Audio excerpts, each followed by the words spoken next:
Saya mau setiap sesi kalian fokus kepada yang di depannya memberitakan firman.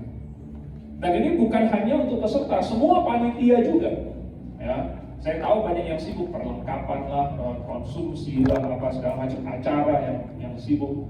Tetapi jikalau saatnya sesi, kita fokuskan diri kepada sesi. Yang lain-lain masih nggak apa-apa. Ya, kita nggak makan masih nomor 2. Makanya Tuhan Yesus bilang sama Marta apa? Maria telah memilih bagian yang terbaik. Bukan berarti yang kerja jadi panitia tidak penting. Oh penting, makan itu penting sekali. Tetapi yang lebih penting adalah mendengarkan firman Tuhan. Gimana? Yes, 2, 3? Yes. Oke. Mari kita buka Alkitab kita di dalam Efesus pasal yang kedua. Ayat yang pertama.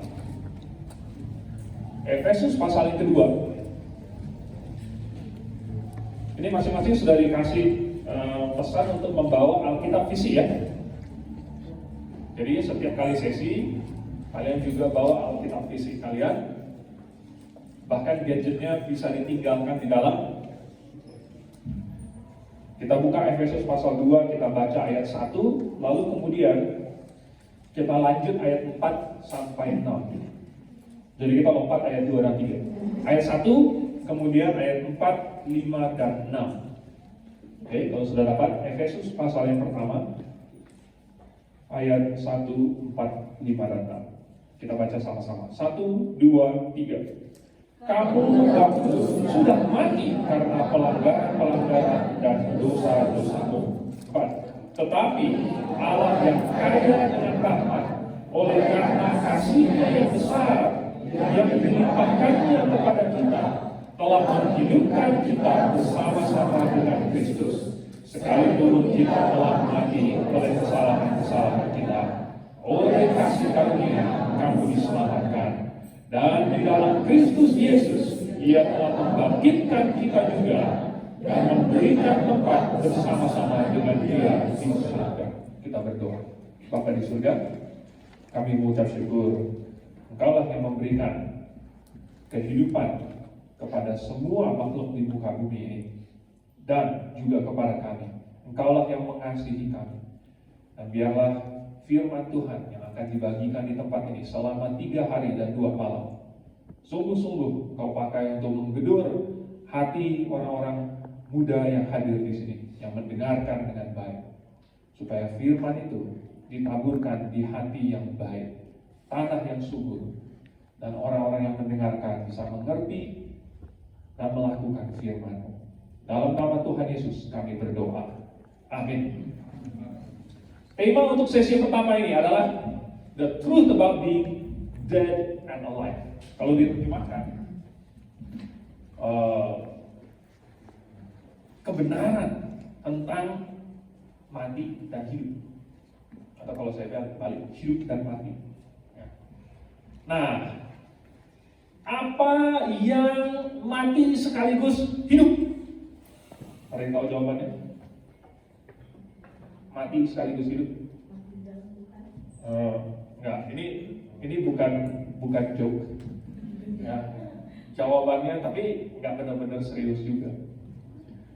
Jawabannya yang mati sekaligus hidup itu adalah zombie. Siapa di sini yang suka zombie? Nah, angkat tangan. Yang suka zombie angkat tangan. Suka nonton film zombie ya? Nah, yang suka nonton film zombie. Atau ada yang takut nggak? Ada yang takut? Nah, nggak ada yang takut. Nggak ada yang takut. Nggak ada yang takut. Hah? Oh, nggak berani angkat tangan. Oke, nggak apa-apa. Jadi ada yang suka zombie, ada yang takut sama zombie. Mungkin kalau masih kecil takut, tapi kalau udah gede nggak takut lah. Tapi kalau saya nggak takut. Kenapa? Karena itu bohongan. Ya, itu bohongan. Ya. Bayangkan zombie ini kan harusnya sudah mati kan, tapi bisa apa? Bisa gerak gitu. Wah, bisa gerak terus bisa ngejar-ngejar orang. Terus yang anehnya lagi, kalau ngelihat orang dari jauh nggak apa-apa, tapi kalau ada bunyi gitu, tiba-tiba dia bisa ngejar yang bunyi. Pernah ngelihat kan? film-film begitu. Nah, biasanya yang ngefans sama zombie itu tahu tuh. Nah, terus udah lama gitu diam, terus tiba-tiba mendengar bunyi dia bisa bangun zombinya. Ini semua adalah hal yang tidak masuk akal. Tetapi seandainya kita pikir, seandainya zombie itu benar-benar ada, maka ini sebenarnya mirip dengan dunia nyata ini. Ya, yaitu dia mati tapi kayak hidup. Ya, mati tapi kayak hidup, atau dia hidup tapi sebenarnya mati. Ya, maksudnya apa? Hidup tetapi sebenarnya mati. Tahukah kalian bahwa kehidupan kita ini sebenarnya adalah proses kematian? Sebenarnya hidup kita yang kita sebut hidup ini itu suatu proses mati. Sejak kita lahir, kita sedang menjalani suatu proses kematian. Semua manusia. Jadi di dalam DNA manusia itu, di dalam nukleus itu DNA kita itu untuk membelah diri itu ada proses. Jadi DNA-nya akan membelah gitu. Nah, setiap kali dia membelah itu di ujung dari DNA-nya telomer itu ada suatu penutup. Nah, penutup. Lalu setiap kali dia membelah, maka penutupnya ini akan memendek dikit. Makin lama makin kecil, makin pendek. Dan ketika kita melihat membandingkan orang muda punya DNA, ya, itu namanya telomer dengan punya orang tua, ternyata yang punya orang tua udah jauh lebih pendek. Itulah yang menyebabkan orang tua itu sudah mulai sakit-sakitan, sakit degeneratif, misalnya artritis lah, misalnya penyakit jantung lah, penyakit paru lah, penyakit darah, penyakit otak lah, stroke lah. Wah, semuanya udah banyak sakit ini dan itu. Kenapa? Karena proses penuaan. Sebenarnya proses penuaan itu adalah proses kematian. Waktu muda, kita tidak merasakannya. Karena waktu muda tubuh kita seolah-olah masih sehat. Kita masih punya energi. Sehingga sel-sel tubuh kita berusaha melawan proses kematian itu. Bahkan waktu masih muda banget, kita bahkan menang melawan proses kematian itu. Makanya bisa bertumbuh. Ya kan? Kalau masih kecil disuruh makan yang banyak supaya bertumbuh. Kalau udah dewasa, makannya masih dikurangin supaya bertumbuhnya nggak melebar ke samping. Tetapi manusia berusaha untuk ini, sel-sel tubuh kita berusaha untuk melawan proses kematian itu. Tetapi tidak pernah ada yang berhasil. Anak muda belum berpikir, masih lama, masih jauh. Proses kematian belum. Istilahnya kalau udah tua baru nanti, baru mau mati. Sekarang belum mau mati. Tetapi banyak sekali anak-anak yang tidak seberuntung kita. Masih kecil atau bahkan sejak lahir, mereka sudah berjuang melawan penyakit-penyakit yang mematikan. Masih kecil, mereka sudah mengalami kerusakan-kerusakan yang fatal. Banyak sekali anak-anak kecil yang harus mati. Karena memang sejak lahir, tadi saya sudah katakan, semua manusia sedang menjalani proses kematian. Badan kita pelan-pelan mati dan mati dan mati terus. Tetapi yang paling penting sebenarnya adalah kematian yang di dalam. Dan saya bukan berbicara dalam diri kita seperti fisik kita, seperti jantung, liver, pankreas dan lain sebagainya. Itu semua memang di dalam, tetapi yang di dalam kita yang saya maksud adalah secara rohani. Secara rohani, manusia yang berdosa itu mati. Mati. Secara rohani. Jadi, kalau dibandingkan dengan zombie itu, zombie itu kan sebenarnya sudah mati, tapi masih bisa jalan-jalan. Di luarnya itu masih ada kulit, masih ada tulangnya, tetapi di dalamnya otaknya masih ada nggak? Nggak ada lagi. Tidak punya kesadaran, tidak punya pemikiran, cuma bisa gitu doang. Manusia yang berdosa, yang mati secara rohani adalah zombie rohani. Jadi yang suka jadi zombie, ya, sebenarnya itu sama dengan manusia yang berdosa. Kenapa manusia yang berdosa ini mati secara rohani? Karena sebenarnya virus yang membuat orang mati ini namanya adalah dosa. Kalau zombie virusnya ada macam-macam, tergantung kamu baca buku apa, nonton film apa, virus Z lah, virus apa segala macam. Tapi kalau yang menyebabkan kematian rohani namanya adalah virus dosa.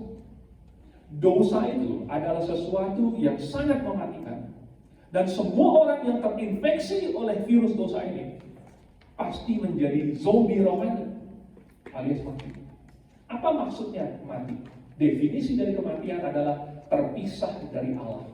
Allah yang adalah Maha Kudus itu sama sekali tidak bisa dihampiri oleh dosa. Allah yang Maha Kudus itu adalah sumber kehidupan, tetapi ini tidak bisa dicemari oleh dosa setitik pun. Sehingga apabila ada manusia yang memiliki setitik dosa saja, dia sudah tidak bisa bersama dengan Allah.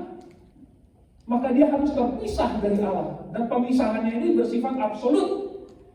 Pemisahannya ini bersifat total. Bukan pemisahan-pemisahan tapi masih agak dikit-dikit, masih bisa ada hubungan. Bukan. Perpisahan manusia berdosa dengan Allah bersifat total. Dan pemisahan total dengan Allah sumber kehidupan artinya adalah kematian. Karena kalau seseorang tidak bisa mengakses kehidupan, sama dengan dia mati. Nah, manusia yang berdosa ini sebenarnya adalah kita semua. Semua manusia sudah pernah berbuat dosa. Semua manusia pasti pernah melakukan apa yang tidak benar. Semua manusia pernah mengucapkan apa yang tidak benar. Semua manusia pernah memikirkan apa yang kurang baik. Setiap manusia pernah melakukan suatu hal yang pernah mengucapkan kata-kata yang tidak baik. Oh, semua manusia telah berdosa. Dan tidak perlu dosa yang banyak-banyak. Cukup satu saja sudah menjadikan saya orang berdosa. Dan itu menjadikan saya orang yang mati secara rohani, terpisah dari Allah. Pemuda-pemudi sekalian, ketika Allah menciptakan manusia, sebenarnya dia menciptakan manusia di dalam suatu keadaan yang kudus tanpa dosa. Dan Tuhan memberikan semua hal yang baik kepada manusia. Tetapi Tuhan peringatkan kepada manusia, jangan kamu makan buah pohon pengetahuan yang baik dan yang jahat itu. Sebab pada hari kamu memakannya, kamu pasti akan mati. Ini peringatan Tuhan. Sayangnya pada waktu itu Adam dan Hawa lebih percaya kepada iblis, tergoda, tertipu, sehingga dia akhirnya makan buah pohon pengetahuan yang baik dan jahat itu. Dan sejak saat itu maka Adam dan Hawa menjadi orang berdosa. Dan kita semua yang merupakan keturunan Adam dan Hawa mewarisi sifat dosanya Adam dan Hawa. Sehingga sejak lahir pun kita sudah menjadi orang-orang yang berdosa, dengan sifat orang berdosa, dengan badan yang sudah tercemar oleh dosa, dengan roh yang sudah tercemar oleh dosa. Sehingga walaupun kita bernafas, walaupun kita bergerak, tetapi sebenarnya secara rohani kita mati. Nah, pertanyaannya, apakah ada obat untuk menghilangkan virus dosa ini? Jawabannya tidak ada. Tidak ada obatnya. Jangan Anda tertipu dengan film-film zombie yang berusaha mencari obat penawar, sehingga kalau zombinya itu disuntikin dengan obat ini, lalu bisa kembali lagi. Kenapa? Karena harusnya waktu dia jadi zombie, itu semua badannya udah rusak, otaknya juga sudah rusak. Mau disuntikin apapun nggak bisa tiba-tiba secara ajaib bisa tumbuh kembali, itu nggak mungkin. Ya. Jadi sama virus dosa juga tidak memiliki obat. Kalau zombie, gimana caranya bunuh zombie? Ada yang tahu yang suka main zombie? Tembak kepala. Kenapa? Pusat kehidupannya di otak, bukan. karena ini adalah yang mengontrol gerakan, gitu kan. Nah, kalau misalnya dia dipotong lehernya, kalau misalnya ditembak otaknya, katanya itu bakal merusak sistem saraf pusatnya. Tapi di sini bukan seminar kedokteran. Ini youth spiritual camp. Apa akibat atau bagaimana caranya zombie rohani ini harus diapain? Nah, satu-satunya yang bisa dilakukan bagi zombie rohani itu, dia harus mati. Zombie, kalau sudah jadi zombie, dia harus mati. Ya. Oleh sebab itu, orang yang sudah berdosa, dia harus kena hukuman mati. Ini kan yang Tuhan sudah peringatkan pada awalnya kepada Adam dan Hawa. Ini kan yang terjadi pada semua manusia. Ini kan proses yang kita lihat selama ini, bahwa kita sedang menjalani proses kematian. Karena kita adalah orang-orang yang mati secara rohani. Sehingga mau seberapa sehat pun kita, lama-lama kita pasti akan mati. Karena ini namanya proses kematian. Dan kita bertambah umur. Happy birthday. Siapa yang happy birthday? Siapa yang ulang tahun hari ini? Wujud. 1 tahun lagi lebih dekat kepada tidak usah saya sebutkan. Nanti kurang happy di hari yang bahagia ini. Tetapi kita semua, termasuk saya juga baru-baru ini ulang tahun, sudah 1 tahun lagi makin dekat kepada kematian. Itulah prosesnya. Tidak ada cara lain untuk mengatasinya. Tidak ada cara untuk menghapus dosa. Tidak ada cara, misalnya mau datang ke gereja, bisa tidak saya datang ke gereja, lalu di gereja itu dispray dengan misalnya anti yang cuci tangan itu, antibakteri, sanitizer, ya kan? Terus ada pakai filter antivirus gitu ya. Lalu kemudian dengan saya masuk ke dalam gereja, saya dimurnikan dari dosa. Tidak ada yang begitu. Tidak ada filter untuk dosa. Tidak ada gosok-gosok alkohol yang bisa membunuh dosa. Tidak ada. Dengan datang ke gereja tidak akan menyelesaikan dosa. Bagaimana kalau misalnya berbuat baik? Oh, berbuat baik. Nih, misalnya kasih amal. Ini kan katanya lagi bulan suci Ramadan. Kalau beramal di bulan suci ini, pahalanya 2 kali lipat. Katanya begitu. Ya. Tapi itu juga tidak akan menghapus dosa yang sudah pernah kita perbuat. Kita tidak akan bisa mundur gitu, masuk mesin waktu, kemudian nggak jadi. Tadi saya ngomong sesuatu yang nggak benar, nggak benar. Terus kemudian menghilangkan semua dosa kita itu nggak ada. Semua dosa yang sudah pernah kita perbuat, semua kesalahan itu sudah terjadi.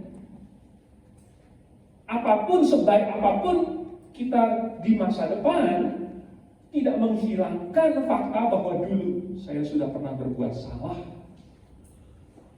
Oleh sebab itu, tidak ada cara manusia menghapus dosanya. Satu-satunya yang bisa dilakukan adalah dosa tersebut harus dihukum. Maka hukuman yang paling akhir untuk manusia berdosa adalah masuk ke neraka. Masuk ke neraka ini bukan karena Allah jahat, tetapi karena tubuh jasmani kita ini mati. Sedangkan tubuh jasmani kita ini adalah rumah bagi roh kita. Ketika rumahnya itu lalu kemudian kontraknya habis. Maka orang yang tinggal di dalamnya di mana? Roh yang tinggal di dalam rumah kontrakan ini juga harus keluar. Dan ketika dia keluar, dia harus mencari rumah baru. Tetapi rumah barunya itu nggak akan bersama dengan Tuhan. Karena Tuhan itu adalah kudus. Dan roh yang berdosa ini tidak bisa bersama-sama dengan Tuhan. Kalau mencari rumah baru dan tidak ketemu di sisinya Tuhan, maka sisanya adalah di sisinya iblis. Di sisinya setan. Dan itu di mana? Dan itu adalah di neraka. Tempat yang Tuhan telah sediakan bagi iblis dan bagi semua manusia yang berdosa. Dia akan menerima hukuman yang sama seperti yang iblis terima. Karena iblis juga telah menentang Tuhan. Jadi, tidak ada cara lain kecuali manusia harus dihukum. Tetapi Tuhan Yesus lalu mati menggantikan manusia. Yesus mati di atas kayu salib untuk menggantikan posisi manusia yang berdosa, terhukum. Hukumannya mati, Yesus dihukum mati di kayu salib. Ada satu cerita di Perang Dunia Kedua, dan saya tidak tahu ini cerita ini seberapa benar. Waktu Jerman melancarkan serangan dan sudah hampir mencapai Moskow, itu adalah ibu kota Rusia, Soviet Union pada waktu itu. Dan mereka sampai di kota Stalingrad. Pertempuran sengit sekali. Dan pada waktu itu musim dingin. Pertempurannya sudah Jerman itu sudah maju sampai ke Stalingrad, tetapi mereka terhenti di situ karena musim dinginnya sangat dingin. Orang-orang Rusia, orang-orang Soviet itu sudah biasa dengan musim dingin yang sangat dingin. Tetapi pasukan Jerman, mereka agak meremehkan musim dingin yang di Soviet itu, di Rusia. Lalu mereka kedinginan semua, sehingga mereka nggak bisa bertempur dengan baik. Ditambah lagi, walaupun pasukannya Soviet Union itu, Uni Soviet sudah kalah, sudah banyak yang tercerai-berai, sudah mundur dan sebagainya, tetapi warga kota itu masih melakukan perlawanan. Nah, suatu hari yang sangat dingin, itu ada beberapa tawanan orang sipil itu dibariskan. Lalu kemudian pasukan Jerman berbaris juga sambil membawa senapan. Ini adalah eksekusi mati. Lalu kata itu perwiranya, ini kalian harus menembak mati para tawanan ini, karena mereka telah melakukan perang gerilya dan melakukan sabotase terhadap pasukan Jerman. Pasukan Jermannya yang disuruh nembak itu, mereka melihat ini yang berbaris di depan ini semuanya orang tua, wanita, bahkan ada satu bocah kecil berumur sekitar 10 tahun. Mereka bertanya-tanya, yang benar saja kita harus menembak warga sipil dan bahkan harus menembak anak kecil umur 10 tahun. Nama anak ini kalau nggak salah waktu itu adalah Fitz. Wah, ada tentara Jerman yang agak ragu-ragu, ini mesti tembak apa enggak, tembak apa enggak. Tetapi komandan mereka bilang, pokoknya kalau kamu nggak mau tembak, berikutnya kamu yang ditembak. Jadi mereka tidak punya pilihan. Ketika sudah hampir diberikan aba-aba untuk menembak, tiba-tiba ada seorang gadis berteriak, "Stop! Jangan tembak!" Anak kecil itu tidak bersalah. Bukan dia yang melakukan sabotase, saya yang melakukan sabotase. Ternyata gadis itu adalah kakak perempuan dari si Fitz. Nah, namanya adalah Natasha. Dia bilang, "Jangan tembak anak itu, karena dia tidak bersalah. Sayalah yang melakukan sabotase. Biar saya yang ditembak." Si anak kecil Fitz ini, dia menangis. Karena sesungguhnya kakak perempuannya itu tidak ada salah apa-apa. Tetapi kakak perempuannya tidak tega, tidak tahan melihat adiknya dijejerkan dan akan ditembak mati. Oleh sebab itu kakaknya langsung bilang stop, biar saya saja yang ditembak. Dan sambil adiknya itu menangis dan dibawa keluar dari barisan itu, kakaknya berkata, tolong jaga ibu kita. Dan itu perkataan terakhir dia sebelum mereka semua ditembak mati. Oh, kakaknya berkata, dia tidak bersalah, saya yang bersalah.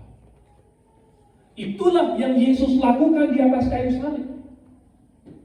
Dengan mengambil hukuman, praktis Tuhan Yesus berkata, saya yang bersalah, saya yang dihukum, saya yang tanggung hukuman mati ini.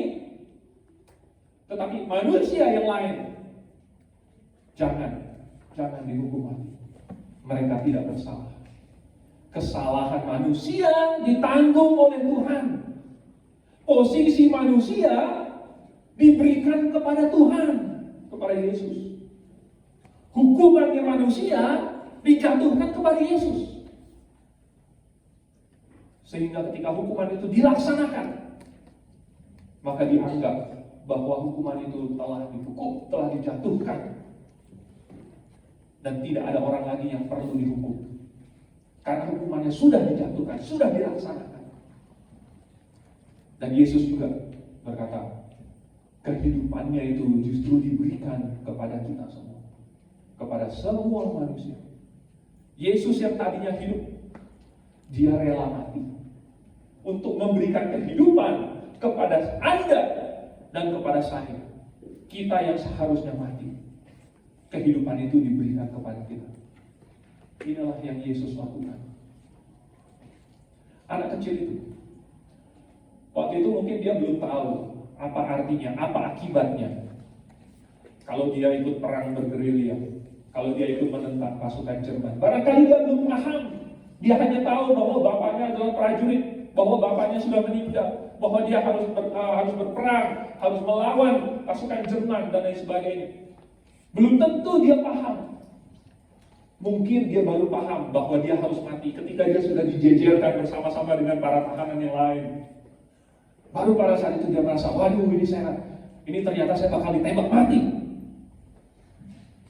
Demikian juga sebenarnya banyak anak muda, mereka menjalani kehidupan mereka dengan penuh kebebasan, tetapi tanpa mempertimbangkan apa yang akan terjadi ketika seseorang mati, ketika dia mati. Dia tidak memikirkan akibatnya. Pengkhotbah berkata, hai pemuda, bersukacitalah dalam kemudaanmu. Bersukacitalah. Nikmati masa mudamu. Tetapi ada suatu nada di situ, nada sindiran. Pengkhotbah bukan menyuruh, silahkan, bagus, nikmati masa mudamu. Karena sesudah kalimat itu dia menambahkan, tetapi ingat bahwa nanti kamu akan ketemu dengan Penciptamu. Ingat bahwa nanti kamu harus mempertanggungjawabkan hidupmu di hadapan Penciptamu. Kalau seseorang menjalani hidupnya tanpa memikirkan kematian, sesungguhnya ini adalah sesuatu hal yang sangat tidak bijaksana. Karena semua orang pasti mati. Tadi saja di bis ada sebagian orang melihat ke jurang di sebelah kanan kan. Wih, katanya. Gimana kalau roda bisnya tergelincir? Gimana? Ting, masuk jurang, mati semuanya yang di dalam bis. Nanti jadi masuk koran, terjadi kecelakaan, ya kan, di Camp David. Wah, lalu ada ambulansnya. Tiba-tiba bunyi ambulans, bingung gitu. Waduh, gimana? Sebentar Tuhan membiarkan ada suatu peristiwa untuk mengagetkan manusia, mengagetkan orang muda, untuk mengingatkan orang muda bahwa sewaktu-waktu hidup kamu bisa berakhir. Mengingatkan orang muda bahwa kondisi dia sebenarnya adalah dalam posisi mati, lagi sakit, terinfeksi virus dosa. Jadi, ketika manusia suatu saat disadarkan begitu, makanya Tuhan izinkan ada gempa bumi. Kalau gempa bumi tiba-tiba semuanya bergoyang. Biasanya kalau gempa bumi apa yang manusia lakukan? Berhamburan keluar. Wih, gempa bumi. Kenapa? Karena tiba-tiba menjadi takut. Takut. Kalau gedungnya runtuh, kalau saya terperangkap, kalau saya mati, bagaimana? Tuhan sebenarnya mau supaya manusia merenungkan apa yang akan terjadi kalau saya mati. Apakah saya sudah siap? Kalau saya mati pada saat ini juga, seandainya ini gedung lantai 4 runtuh dan kita semua tergencet sampai gepeng, apa yang akan terjadi dengan kita? Bagi barang siapa yang berdosa, maka sebenarnya dia akan bersama-sama dengan iblis. Semua orang yang berdosa bersama-sama dengan iblis. Tapi untung tadi saya sudah cerita mengenai Tuhan Yesus mati di atas kayu salib. Seperti si Natasha itu menggantikan Vince adiknya. Betapa kita bisa membayangkan kakak perempuan ini mengasihi adiknya. Betapa kita bisa membayangkan kakak perempuannya ini mau adiknya hidup. Tahu tidak? Tuhan lebih mengasihi Anda daripada si Natasha mengasihi adiknya ini. Karena Tuhan Yesus sudah mati bagi kita semua. Bahkan sewaktu kita masih musuh Allah. Bahkan sewaktu manusia masih menentang, masih mencibir Allah, masih mengolok-olok Allah, masih cuek terhadap Allah. Tetapi Allah sudah mengasihi dan sudah memberikan yang terbaik untuk kita. Itu adalah bukti bahwa Allah sebenarnya sangat mengasihi manusia. Tetapi yang Allah minta, Yesus hanya meminta supaya manusia bertobat. Apa arti dari bertobat? Bertobat itu artinya berbalik. Jadi Tuhan mau supaya manusia berbalik dari dosa.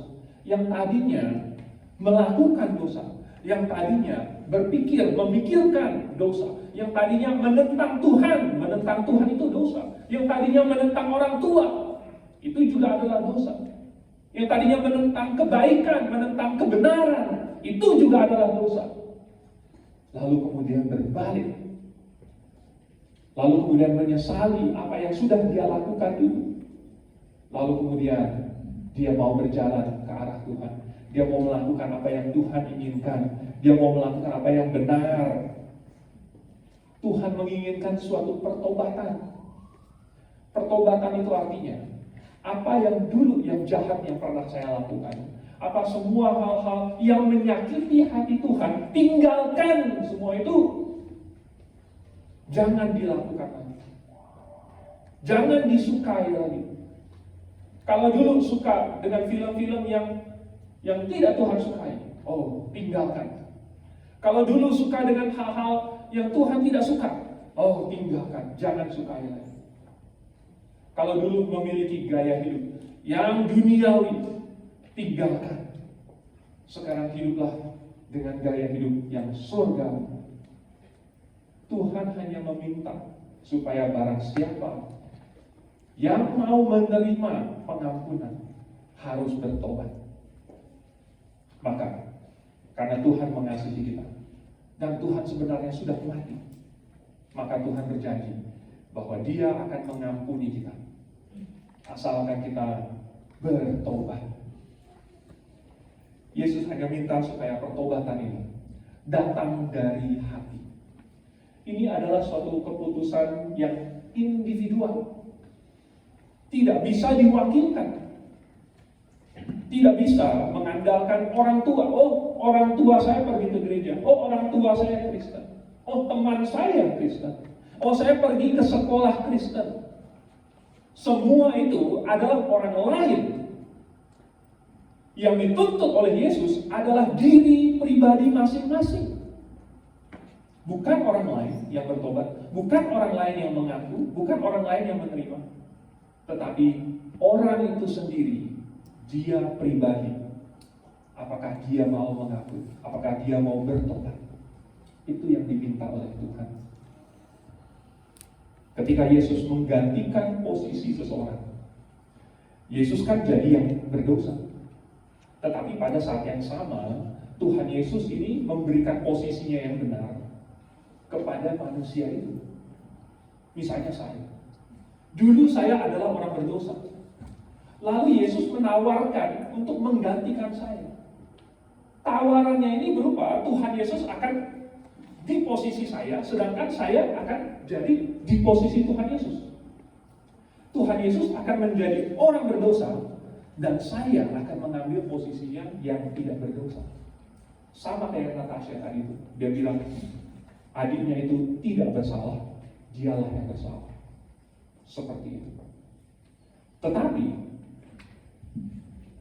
untuk itu bisa terjadi, maka saya harus bertobat dan meninggalkan kesalahan saya dulu. Saya tidak bisa berkata, saya mau menjadi orang yang tidak berdosa di posisinya Yesus, tetapi saya masih tetap mau berdosa di posisi orang yang tidak berdosa. Paham tak? Saya mau di posisi orang kudus, tetapi saya tidak mau melakukan kekudusan, saya mau melakukan dosa. Itu tidak bisa. Makanya Tuhan menuntut barang siapa yang mau digantikan oleh Yesus dan mengambil posisinya Yesus, harus meninggalkan dosa dulu.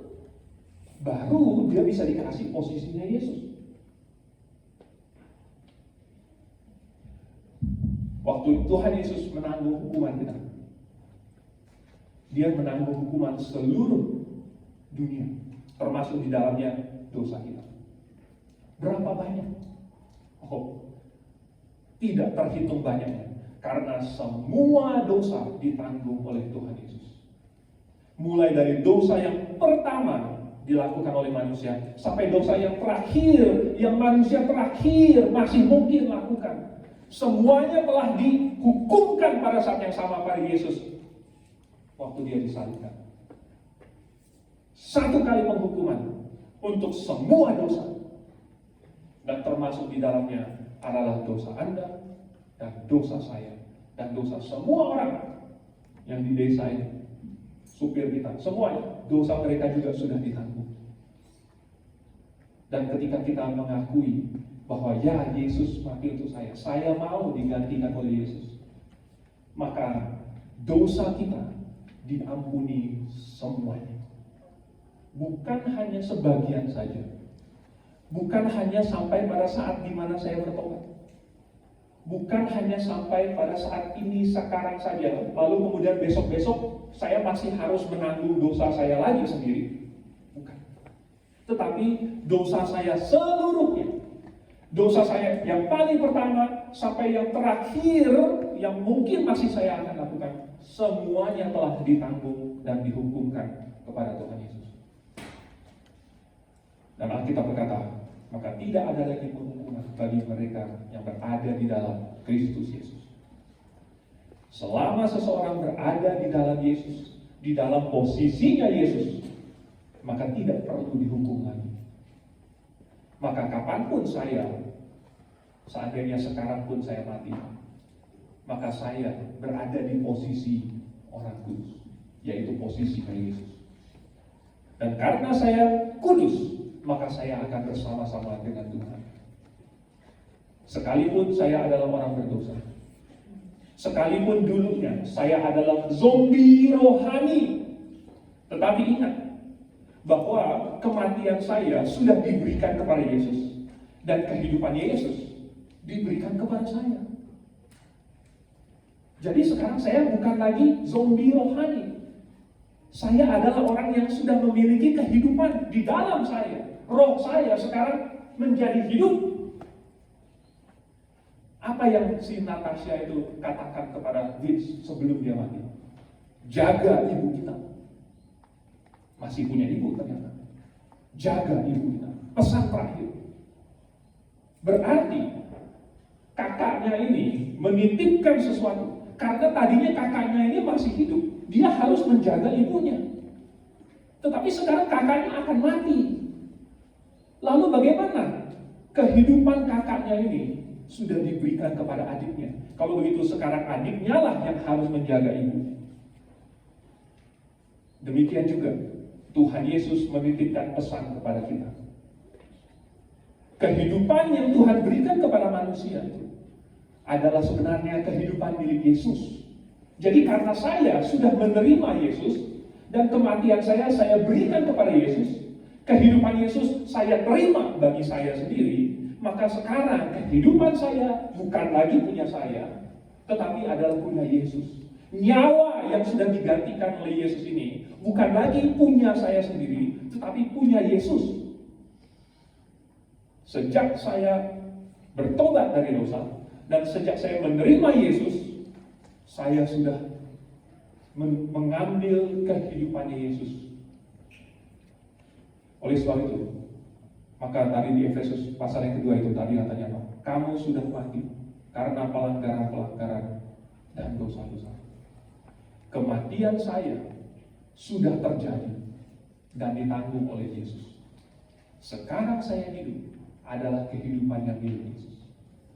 Dan sekarang saya akan hidup untuk Yesus. Hanya inilah yang pantas. Sangat tidak pantas kalau saya bilang saya mau menerima kehidupannya Yesus, tetapi saya tidak mau hidup untuk Yesus. Berarti sebenarnya itu tidak pantas menerima kehidupan Yesus. Oleh sebab itu, bagi barang siapa yang menyadari bahwa dirinya itu sebenarnya adalah sudah mati di dalam rohnya, dia perlu mencari bagaimana caranya supaya dosanya ini bisa ditanggung oleh Yesus. Sangat sederhana, bertobatlah, tinggalkan kehidupan yang lama dan terimalah Yesus.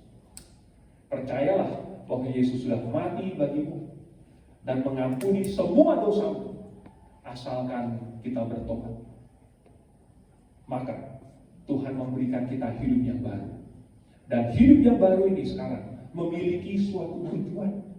Saya kembali ke analogi zombie tadi. Seandainya seorang zombie bisa disembuhkan. Nah, seandainya zombie bisa disembuhkan, misalnya ditemukan suatu obat penawar virus zombie, lalu kemudian tiba-tiba dia terbuka lagi matanya. Oh, saya sudah kembali menjadi manusia. Kan begitu. Ada perbedaan nggak di dalam hidupnya? Hah? Waktu dia menjadi zombie, dia berjalan ke sana kemari, nggak tahu mau ngapain, hanya mengejar non-zombie, karena sesama zombie dilarang saling memakan, saling menggigit. Jadi dia hanya menggigit non-zombie. Tetapi tidak ada pemikiran tentang masa depan, tidak ada mencari hal-hal yang baik-baik, tidak ada untuk pemeliharaan dirinya sendiri, semuanya tidak ada. Tetapi kalau dia tiba-tiba sembuh, kalau tiba-tiba dia kembali menjadi manusia, oh, gimana? Oh, sekarang dia tahu bahwa memang dulu saya zombie, tetapi saya sekarang bukan zombie lagi. Sekarang saya hidup benar-benar hidup. Demikian juga orang yang sudah diselamatkan, yang sudah bertobat dan menerima Yesus, sekarang dia tiba-tiba punya suatu tujuan. Hidup saya bukan hanya sekedar untuk dihabiskan oleh hawa nafsu saya.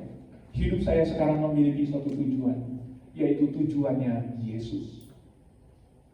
Ini yang patut kita renungkan sebagai perbedaan mati dengan hidup, zombie dengan sudah disembuhkan. Mari kita tundukkan kepala, kita berdoa. Ini adalah saat untuk merenungkan bagi setiap individu. Sudahkah pernah saya benar-benar bertobat dari dosa? Sudahkah saya berdoa kepada Yesus, mengakui dosa-dosa saya, kemudian menyatakan bahwa saya menyesal, dan menyatakan bahwa saya ingin meninggalkan dosa-dosa saya, dan berdoa kepada Yesus menerima Yesus sebagai juru selamatnya? Pernahkah saudara? Apabila saat ini Anda berkesempatan untuk membuat keputusan, maukah Anda menerima kematian Yesus sebagai kematian yang menggantikanmu? Apabila Anda berkesempatan pada hari ini untuk bertobat dari dosa, apabila Anda berkesempatan untuk menerima kehidupan Yesus bagi dirimu sendiri, maukah Anda? Anda tinggal berdoa di dalam hati. Dan kalau ada yang mau berdoa bersama-sama, boleh angkat tangan pada saat ini. Tidak ada yang melihat ke kiri dan ke kanan. Semua sedang menundukkan kepala dan menutup mata. Tapi jikalau Anda pada hari ini ingin mengambil kesempatan untuk bertobat, untuk menerima Yesus, untuk menerima pengampunan, maka Anda boleh angkat tangan dan kita akan berdoa bersama-sama. Apakah ada yang mengangkat tangan? Apakah ada yang mau? Ingat, ini adalah pilihan masing-masing pribadi. Dan jangan ditunda, karena kapan saja kita bisa kehilangan kesempatan ini. Kita tidak tahu apakah camp ini adalah kesempatan terakhir. Tetapi sekarang ada kesempatan. Maukah Anda mengangkat tangan pada saat ini? Jikalau ada. Puji Tuhan untuk tangan yang diangkat. Apakah ada lagi? Apakah ada lagi? Jikalau Anda mencoba mengingat-ingat dan Anda tidak bisa ingat, apakah benar saya sudah pernah berdoa meminta Tuhan untuk menjadi juru selamat saya? Apakah saya sudah pernah sungguh-sungguh bertobat meninggalkan dosa? Maka sekarang yang saatnya. Apakah masih ada tangan yang diangkat? Kita mau berdoa. Apakah masih ada? Silahkan berdoa di dalam hati. Sekalipun Anda tidak mengangkat tangan, apabila Anda mau mengambil kesempatan ini, Anda boleh berdoa di dalam hati. Tuhan Yesus, saya mengakui bahwa saya orang berdosa. Dan saya menyesal, sungguh menyesal bahwa saya telah melakukan yang jahat di matamu. Dan saya tahu bahwa saya adalah orang berdosa. Sesuai dengan firman Tuhan, hukumannya adalah maut. Tolong saya Tuhan, ampuni saya. Saya mau meninggalkan dosa. Dan saya mau menerima Engkau menjadi juru selamat yang menggantikan saya. Sekarang saya mau hidup bagimu. Terima kasih Tuhan Yesus sudah mati bagi saya. Terima kasih sudah mengampuni saya. Sekarang saya mau menjadi anak-Mu. Apabila Anda berdoa di dalam hati dengan sungguh-sungguh, maka Allah yang bisa melihat sampai ke dalam hati, Dialah yang akan bekerja dan menghidupkan setiap orang yang sungguh-sungguh berseru kepadanya. Bapa di surga, kami mengucap syukur untuk kesempatan ini, sehingga kabar yang baik ini telah diberitakan. Dan bagi barang siapa, semua yang sudah mendengar di sini, Engkaulah yang melihat sampai ke dalam hatinya. Dan apabila ada yang masih belum mengambil kesempatan ini, Engkaulah yang tahu. Dan kami mohon, kami berdoa supaya Engkau mengetuk hatinya terus. Dan masih ada beberapa lagi kesempatan sesi di YSC ini. Tuhan, pakailah firman Tuhan untuk menggedor hatinya, supaya dia tergerak untuk menerima Engkau menjadi juru selamat. Kami mengucap syukur dalam nama Tuhan Yesus. Amin. Oke. YSC 23. Yes, yes. Ini udah ngantuk. YSC 23. Yes, yes. Iya, ini udah mulai ngantuk. Kalau begitu, Untuk panitia telah menyiapkan kegiatan yang tidak bikin ngantuk. Dan saya ingatkan lagi bahwa